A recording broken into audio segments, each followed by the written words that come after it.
tvarušky alias olomoucké sírečky. Poďme na to. Slaninku nakrájame na kocočky a ideme opekať. Bielu cibulu nakrájame na drobúčké kocočky. Do slaninky pridáme cibulku. Do poloupraženej cibulky a slaninky pridáme korenie a sol. Nakrájaný cesnak pridáme neskôr, aby sme mali výraznejší dýp. Pažitku nakrájame a pridáme do smotanky. Orestovanú cibulku a slaninku sme odstavili z plameňa a pridáme do nej cesnak a necháme to vychladnúť a pridáme do smotany. Nasekáme si mix šalatikov, svieže pivko, čiže pridáme to do našej odstavenej zmesi.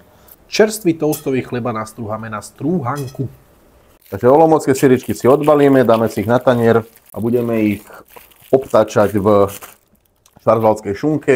Pokapeme citrónčekom, ešte mierne dokoreníme. Takže ešte dochutíme korením, polkou citrónu. Do vajíčok si pridáme cvrk nášho pivka, pridáme tam korenie a sol. Takže začíname múkou. Môžeme ísť fritovať. Vyfritované zlatisté olomoučaky vyberieme z horúceho oleja. Olomoucké sýričky v pánkostruhanke s našim domácim dipikom. Poďme to okoštovať. Toto je radosť jesť. Takže paradička ku pivečku to môžeme nazvať.